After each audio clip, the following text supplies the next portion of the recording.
Before we start this video, I just want to clarify that I am not a RUNICK enjoyer, but that doesn't change the fact that for the light side, RUNICK has been very effective. On my main account at Master 1, we're playing some pretty high level opponents, and this light RUNICK deck has proven to be extremely effective. So what is that deck? Let's go ahead and take a quick look before we jump into the matches. 2 Majesty's Fiend, 1 Raigeki, 1 Duster, double Desires, double Triple Tactics Talent, double Fountain, double Messenger of Peace, double Dimensional Fissure, 1 Allure, double Tip, 3 Flashing Fire, 2 Destruction, 2 Freezing Curses, 2 Slumber, 3 Smiting Storm, 3 Golden Droplet, 2 Dispelling, triple Evenly Matched, and triple Royal Decree. Fairly weird list in my opinion, but for some reason, somehow, it works in this event. Who would have thought triple Smiting Storm and triple Droplet and double Dispelling would actually be used? In the extra deck, the only thing that matters is triple Hugin and like 1 or 2 Moonin, since that's really all the light Runicks that you can play. This deck, very strong. If they don't have Imperm to shut down the Hugin, they are likely going to lose. If you go first and you set up Fountain and the RUNICK engine, it's very hard for them to out. You can survive evenly matches because as long as you keep your Fountains, you're pretty much golden. So this deck, extremely powerful. But that is the deck. Oh, we got a game server error. But let's go ahead and jump into the matches. So personally, I think that the RUNICK archetype is something that should have never really been made. I am not a big fan of cards that banish cards from your deck, because the way that this game is constructed, you need the cards in your deck because you play one-ofs and stuff like that, and if you lose key combo extenders, you know, your deck really starts to suffer, and I just think RUNICK is an unfair archetype for that. The deck is still very fragile though, like I said in the beginning. If you imperm the Hugin, they really suffer. If you never really end up light versus light, but if you did and they veilered it as well, that would be a problem. But because you're always going up against dark, you really only have to worry about imperm, and the deck is so strong for that. So this opponent is playing the Ben K OTK. So they're going to start with Duster, which again is pretty strong, but hey, we got triple Hugin, so we're not too worried about it. Hugin, Hugin, whatever. They got Pot of Desires, pretty good as well, and they probably think, well, I don't special summon, so I don't have to worry about Flashing Fire destroying me. The only thing they could really have is a Freezing Curses, which is true. Unfortunately for them, we do have the Freezing Curses, so the first thing we're going to do is actually bring out another Hugin, and we might as well discard this Talents because we're not going to use it, right? The opponent has nothing to activate during our turn that we're going to be able to use it with. So we do exactly that, just grab the second Fountain. The opponent has 18 cards left in their deck. They're going to attempt to activate some effects that are meaningless. They can beat over the Hugin, but they're not going to be able to attack again because we Flashing Fire negated this card's effect to attack additional times based on the number of equipped cards. 15 cards left in their deck. We're going to make them draw 1, mill 5. Now they have 10.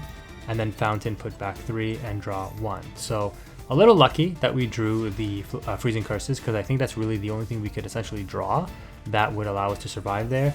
Make a misplay, technically, because I should have Smiting Stormed first and just got the challenge for banishing more of their cards. So not really a misplay, but a misplay for the missions. But we end up taking that one pretty easily thanks to drawing into Freezing Curses.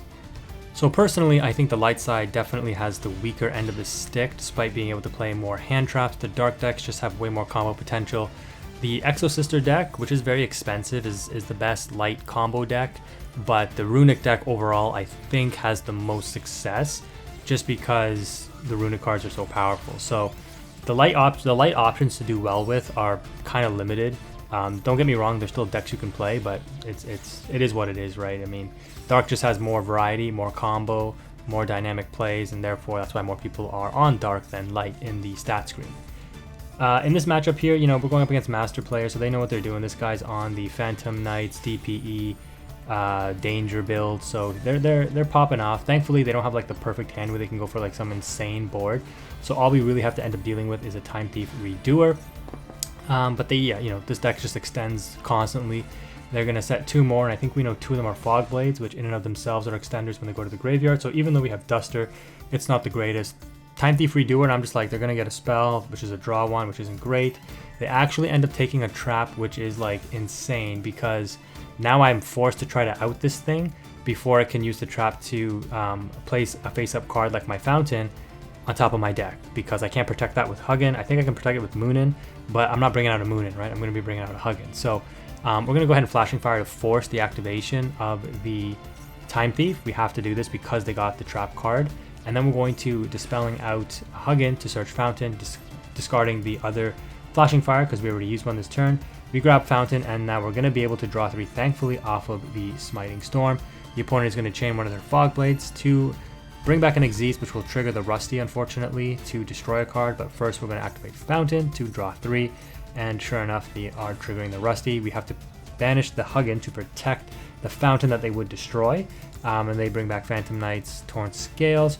We draw Defissure, which is really good against this deck. And unfortunately, we don't have much else. But because they activated a monster effect, this is where Triple Tactics can come in clutch. We're going to go ahead and activate Pot of Desires. Oh, and this was a slightly different build when I was running Grave, and then I took this out because it wasn't effective at all. So I would not recommend running Grave of the Ancient Organism.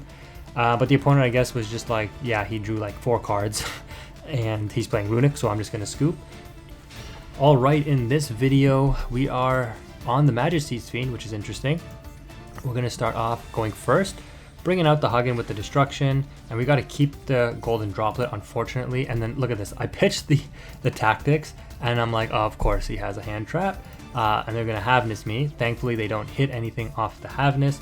Oh, actually they do, sorry. Harp Horror, which is going to be activatable during their turn, so that's not great. But we do get our Fountain, and then we're going to tribute 4 Majesty's Fiend, so it doesn't matter that you got Harp Horror because you're not going to be able to use it. And we end up banishing one of their DPE pieces, which is really good, a Symbol Skeleton, and one of their traps, which is very good. And we're still going to be able to draw 3. And so at this point, we've kind of got the opponent a little locked down. The bad thing is that they do have back row removal, like a Duster, or I guess they can't Lightning Storm now because of Havness, but they could Crash. We would not be able to protect our Fountain with the Huggin, since Majesty's Fiend turns off the Huggin effect to activate to protect, right? Even though we could summon one, it wouldn't do anything. So the opponent just ends up scooping there, thankfully, just realizing that we've, I guess, completely locked them up, and that was an easy victory, again, against Master 1 players. Alright, in this matchup, we got another going first. I don't know, the game in the event seems to let me go first a lot, I guess. So that's always nice.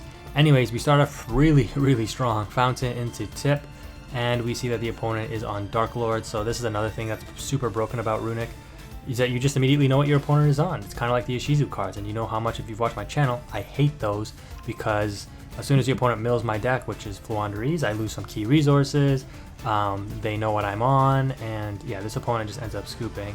This is how annoying Runick is, and these are like Master 1 players. They're just like, I'm not dealing with this BS, and this guy just ends up scooping. So I don't know how much of this event with the Runick deck on the light side is a real reflection of skill versus a reflection of people just not wanting to play against Runick, because I don't think I'm very good with this deck, but I still win a lot just because I think people are like, oh, they see the Runick, they see key cards getting banished, and they just scoop. When in reality, and I've said this in my tier list video, Runick variants, they run out of gas real fast, like a pure Runick deck. That's why you need to supplement it with other engine cards, right? Like you need the For Hire build to draw additional cards, because you're not going to be drawing 3 every turn. You're going to actually run into a situation where you're struggling and you're like, draw 1, and then you have nothing still, right? And then you're just like, ugh, I can't get my Runick stuff off. In this matchup though, and in this scenario, because the format is very defined, cards like Evenly Matched and Royal Decree go very, very hard, and this opponent commits everything to the board. So of course we are going to, at the start of the turn, draw a card and then go immediately to battle phase. We draw a 3rd Smiting Storm, which is like, okay, sure. We're going to go ahead and evenly this opponent, and they're going to save some of their cards. That's totally fine. Again, if you guys watch my Labyrinth videos and you wonder why I play the way I do, which is very strange, activating in draw phase, etc., it's to play around things like Duster, Lightning Storm, and Evenly Matched. In ranked mode, Evenly and Duster are more common, but in this mode, you know, you're going to run into all 3. So I try to make my board as small as possible if I suspect that, and I try not to overcommit, right? In this instance, the opponent gets back to Ariana, so they have extension for next turn, and they opt to keep their Lovely, which means everything else is banished, and they end up popping 1 of 3 Smiting Storms, and that's totally fine. I make a misplay here. I should have used Golden Droplet to summon the Huggin, discard a Smiting Storm, and then activate a Smiting Storm. That way I don't give the opponent a free draw. But at this point, it doesn't matter because the Royal Decree really is FTK against Labyrinth. Now we've paired it up with the Messenger of Peace. Sorry, the Royal Decree, that I don't know if I said Messenger of Peace already, but you know what I mean. And at this point, you know, our hand, like I said, is dead now. We have no Runick cards to activate, but we're completely floodgating the opponent, and we don't even bother activating Royal Decree preemptively since they only set 1. We don't have to worry about multiple cards going off in a chain. We draw Destruction, and we're going to go ahead and activate that. The opponent is going to chain the Welcome Labyrinth, and we are going to chain Royal Decree to negate it. This also will prevent the lady from setting an extra trap card, which again doesn't really matter right now, but lady only resolves on a normal trap, not a continuous or like a counter. So if you activate a continuous trap like Royal Decree, lady can't chain to set a card, and just like that the opponent realizes that, hey, I don't have an out to Royal Decree, so I guess you win. You know, the more I watch these replays, the more I think that Runick actually isn't that good, and it's just really annoying to play against, and people just scoop because, I mean, I can see several ways that I lose games and I just somehow end up not losing games. This opponent, for some reason, I guess it makes sense to activate Torby in case you're afraid of me banishing your big welcome, which is a one of, but I mean, you set welcome, so you didn't even set big welcome. So I don't know what people are doing. We end up discarding golden droplet because we're just gonna activate fountain anyways for 2. The opponent is going to be able to see with backjack, which is fine, and we get the second fountain. We're gonna activate the messenger of peace, set the royal decree, and pass. And look at this, the opponent got Eradicator, but they can't use it with anything, and they're probably thinking like, oh, you are cooked as a Runick player. They activate welcome, we let that resolve, and they bring out lady, and then they activate virus, tributing lady, and I'm like, oh, okay, sure, activate royal decree. And the opponent again just has no out to it. So if you are in the light event and you are running into labyrinth a lot, you can see how effective royal decree is. It is completely dogging these labyrinth players. If you're a labyrinth player like me, I am a labyrinth player, and when I switch to the dark side to grind out what, you know, the dark event, because I want to get the Harnesser of Chaos and the Dark Side titles. I want to get everything for the event. I will be playing Labyrinth, and this is why you need to play Chaos Angel in your extra deck, because Chaos Angel is a way to out the Royal Decree. Or Duster, you can play Duster too, but Chaos Angel is more effective. So in this matchup here, oh my gosh, we set up just, yeah, we're protected from evenly. We're not protected from a Duster or a Lightning Storm though, so this is really risky. The opponent is on Black Wings, and I'm like, sure, summon away. You can't beat over the Majesty's Fiend, you can't activate any monster effects, your traps are useless. Do whatever you want to do. I am just going to grind you out with the Runick cards. Yeah, this is like unbreakable. Now they have face-up cards on the field. I don't have to worry about Lightning Storm. So really all they can draw is Duster. And at this point, yeah, it's just good luck, right? No monster effects can be activated, so Draco Berserker literally isn't going to do anything. And the opponent was like, yeah, I'm not going to sit here and sit, like, what's the point? It's so annoying. And with that, that was our, I think, last game to max out on the gems or whatever, the medals that are needed for the light side event, light side of the event for the light side title. So yeah, if you like this video, a like would be appreciated, and drop a comment in the comment section below. But that's going to do it for this video. Quantum is out.